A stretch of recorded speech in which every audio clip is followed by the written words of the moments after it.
Hello, how are you students? I hope you all are fine.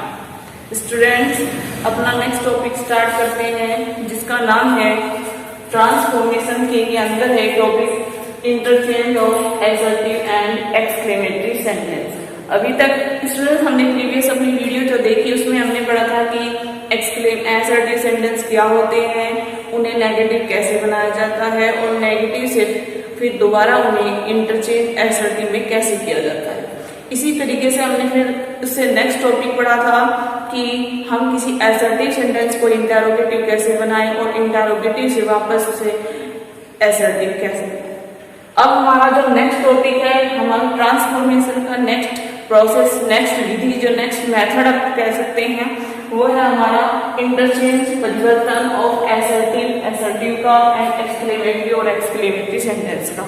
Assertive sentence को exclamatory में और exclamatory sentence को assertive sentence में कैसे बदला जाए। तो सबसे पहले हम सीखते हैं कि एसर्टिव सेंटेंस क्या होती है। हालांकि हम पहले भी बता चुके हैं कि एसर्टिव सेंटेंस होते हैं किसी भी नॉर्मल कथन को जिसमें कहा जाता है या फिर नेगेटिव में कोई बात कही जाती है।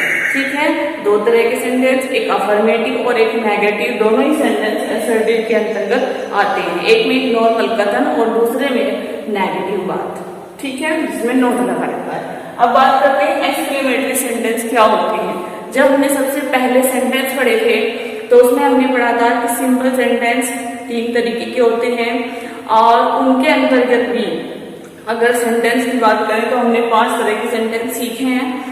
सेंटेंस 3 तरह के होते हैं और सिंपल सेंटेंस 5 तरह के होते हैं। उनमें एक एक्सक्लेमेटरी आता है। एक्सक्लेमेटरी सेंटेंस, एक्सक्लेमेटरी वर्ड का मीनिंग ही क्या है पहले वो देखते हैं।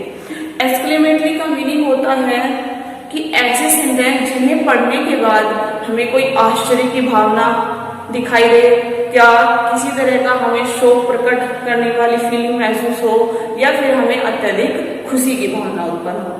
यानी कि ऐसा सेंटेंस या ऐसा दृश्य जिसे देखने के बाद हमारे मन में किसी तरह के आश्चर्य, दुख, शोक, उल्लास, इस तरह की कोई भी भावना अगर हमारे मन में उत्पन्न होती है तो वो सेंटेंस एक्सक्लेमेटरी कहलाते हैं। एक्सक्लेमेटरी सेंटेंस की एक पहचान और भी है स्टूडेंट्स कि इन सेंटेंस के लास्ट में एक्सक्लेमेटरी मार्क लगा होता है, इसे हम एक्सक्लेमेटरी मार्क कहते हैं। तो इस तरह के सेंटेंस को हम एक्सक्लेमेटरी सेंटेंस कहते हैं।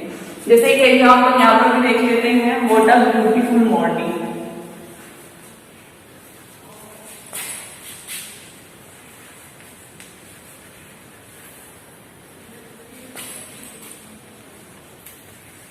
व्हाट अ ब्यूटीफुल मॉर्निंग, कितनी सुंदर सुबह है, कितनी सुंदर सुबह है, कितना सुंदर मौसम है, ये तुम्हें क्या हो गया, एकदम से जब हम कहें ये क्या हो गया, ठीक है, इस तरह के जब हमारे आश्चर्य, दुख या खुशी की बात हमारे मन में उत्पन्न हो तो वो सेंटेंस एक्सक्लेमेटरी होते हैं।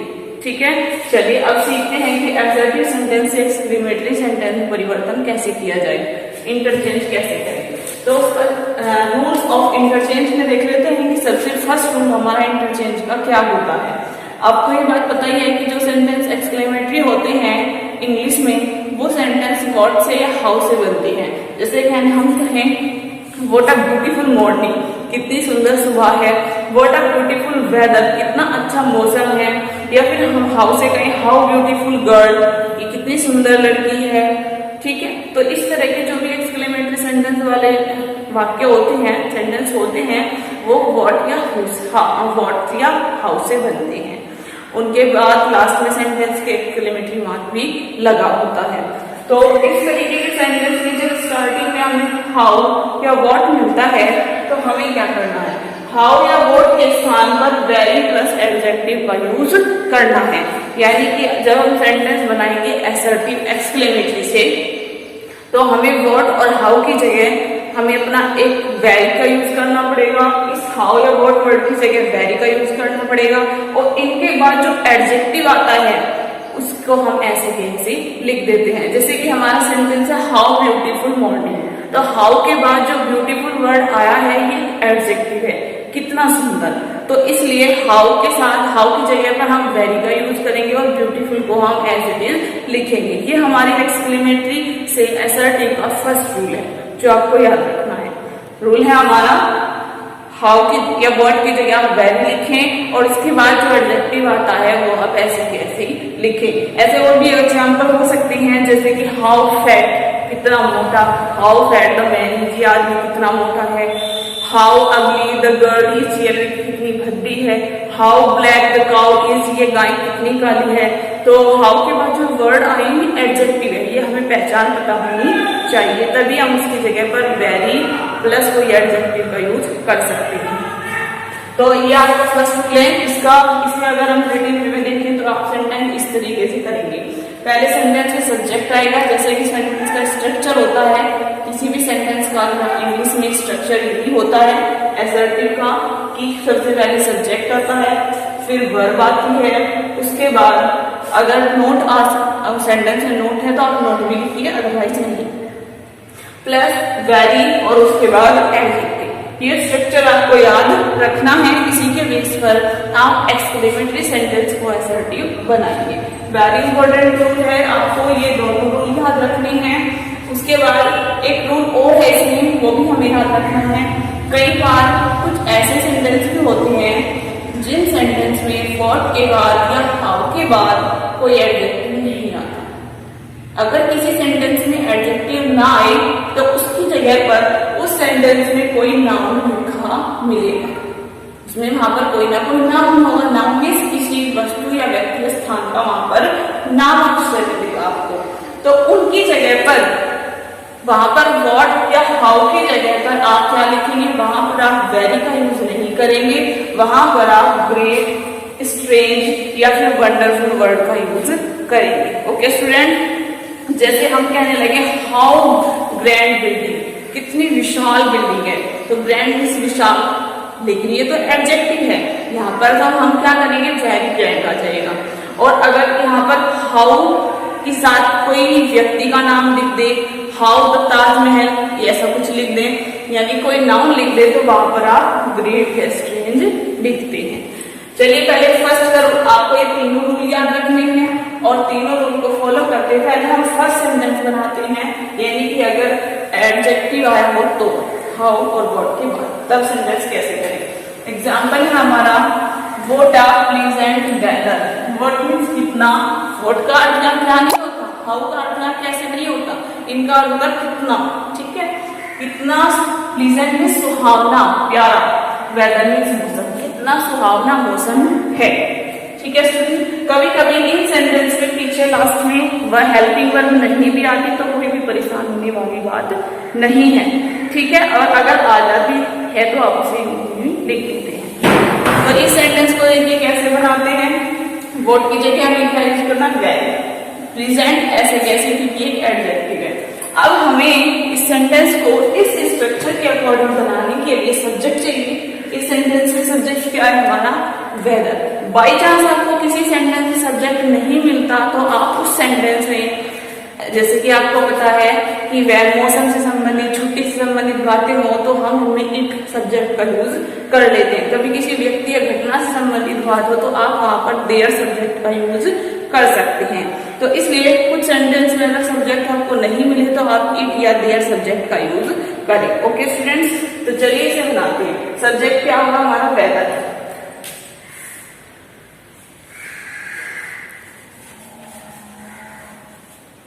वेदर। उसके बाद हमने देखा स्टूडेंट कि इसमें कोई भी हेल्पिंग वर्ब नहीं है, तो हम इसमें हेल्पिंग वर्ब क्या यूज करेंगे, अपने आप अपने अकॉर्डिंग हम इसमें हेल्पिंग वर्ब यूज करेंगे इज, ठीक है। आप अपने अकॉर्डिंग इज, आर एन, जो भी सब्जेक्ट हो उसके अकॉर्डिंग हेल्पिंग वर्ब यूज कर सकते हैं अगर सेंटेंस में वर्ब नहीं दी होती। Weather is very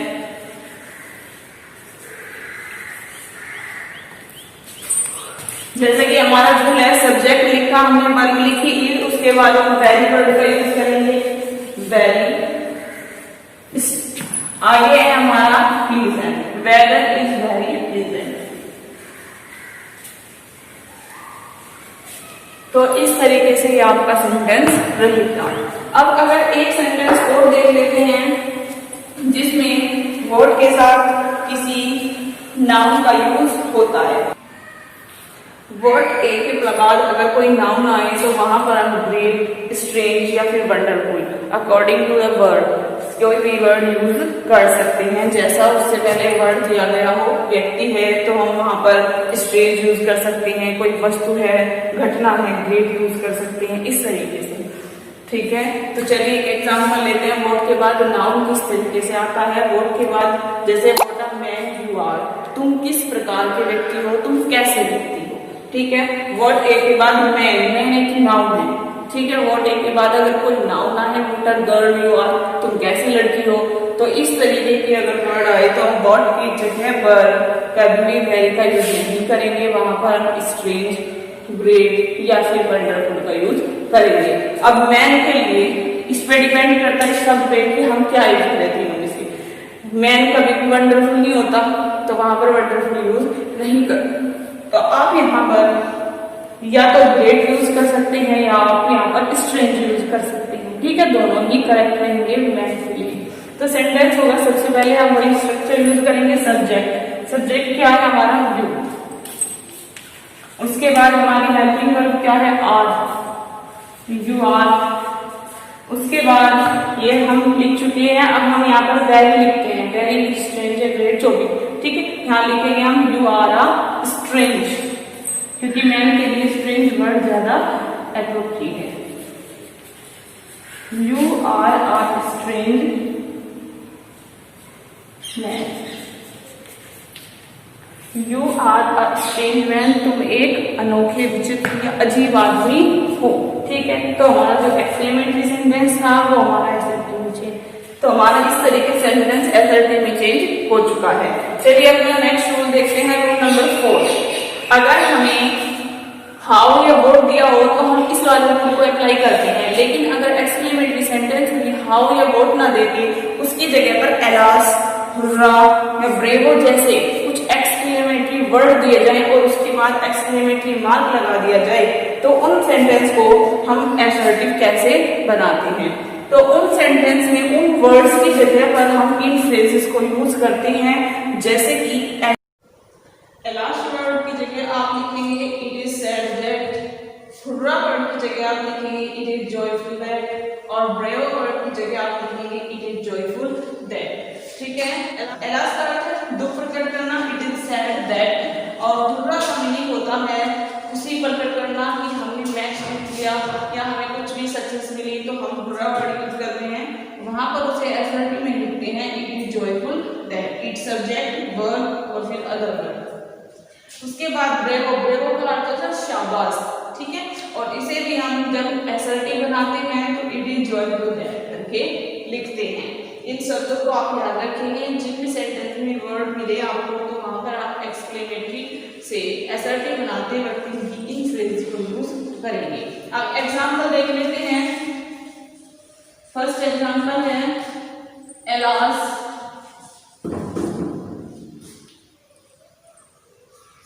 I lost my money। दुख है कि मैंने अपनी मदद को खो दिया। ठीक है, एलास वर्ड की जगह हम क्या लिखेंगे, हम लिखेंगे इट इज सैड दैट।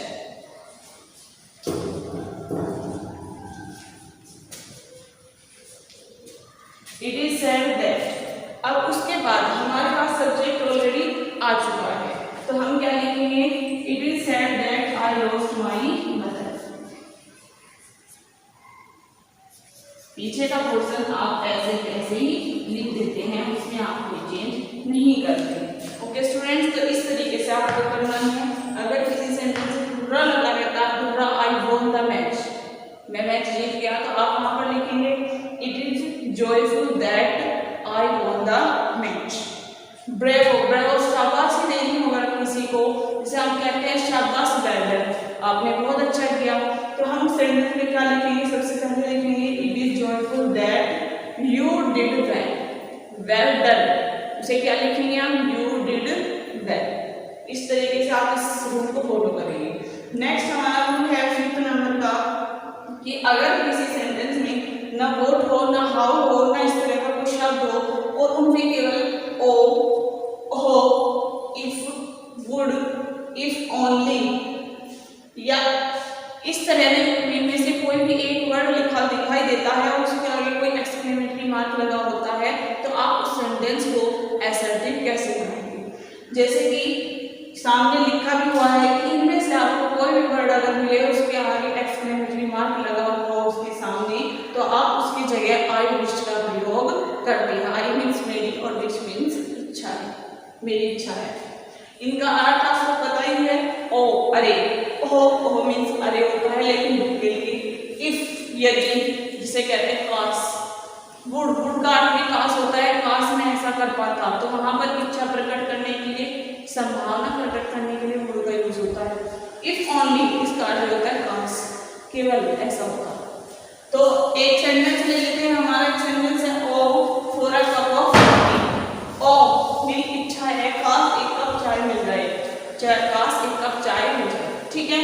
तो ओ की जगह हमने क्या बताया था, हम लिखेंगे आई विश, और उसके बाद हम पीछे का पोर्शन ऐसे ऐड कर देते हैं, ओ की जगह I wish for a cup of coffee.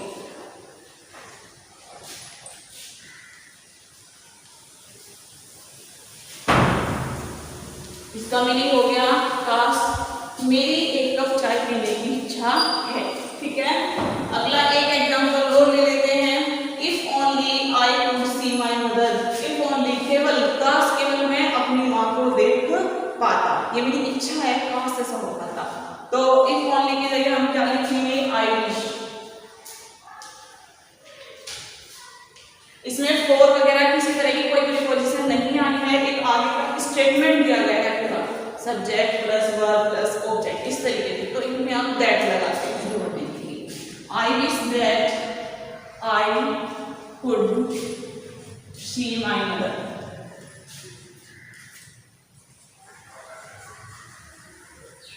इस तरीके से आपका एक सेंटेंस होगा। तो जब भी आप एसटी से एक्सक्लेमेटरी बनाएं या एक्सक्लेमेटरी से एसटी बनाएं, दोनों का इंटरचेंज करें आप इन 3-4 मिनट को ही फॉलो करके करेंगे।